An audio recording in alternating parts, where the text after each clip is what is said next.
love to create card panels without any bulky dimension, but find masking paper a bit of a hassle to fussy cut out stamped images. Well, why not try mask stamping with heat embossing instead, to create depth to a one-layer card panel.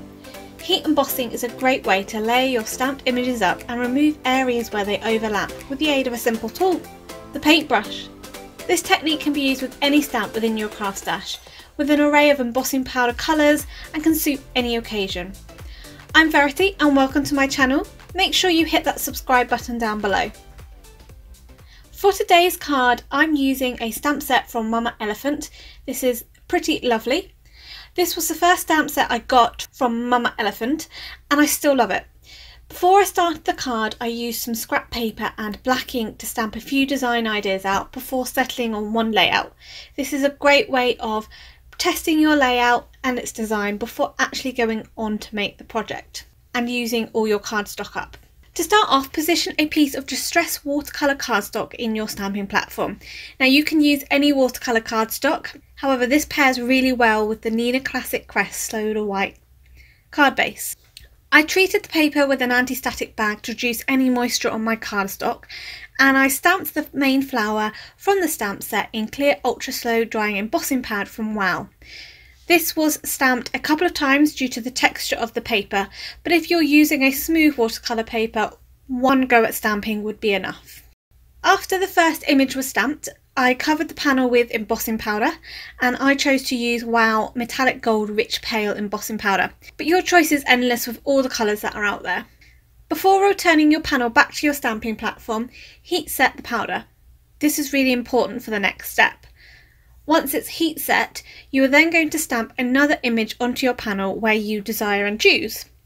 Now you can use acrylic blocks if you prefer. The stamping platform just allows me to stamp it twice to get a good coverage on textured cardstock. You then cover it with powder again, but before you heat set it, you need to remove any powder where it overlaps your first image. To do this and remove the powder, you just need to use a brush to brush away the powder. You are ready to heat set the image once you have removed all of the powder from the second stamping that overlaps your heat set's first stamped image. You need to keep repeating this step until you've stamped out the full design. And remember, the more you add around the main images, the less you're going to see of that newly stamped image, because it will overlap the main image.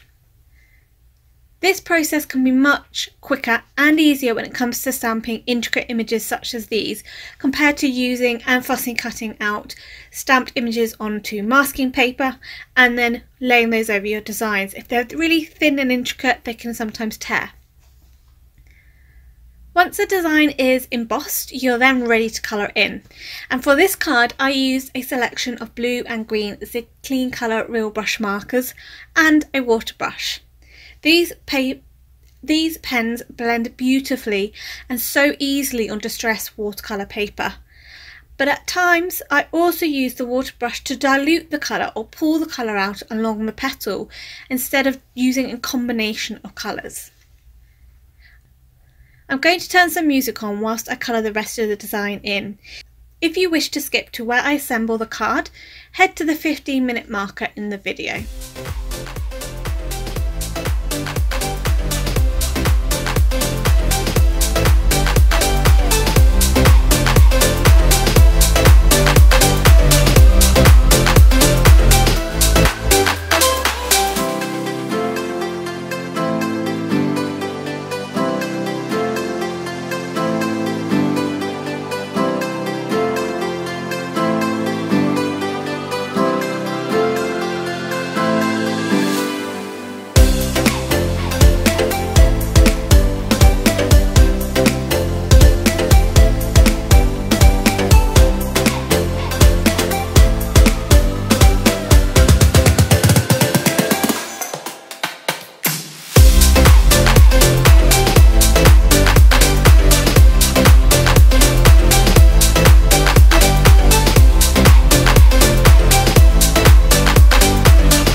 For a little more depth and dimension, I added a soft grey shadow outline around the whole design to lift the stamped images from the white background, making it look like they've got some dimension to them compared to the flat background.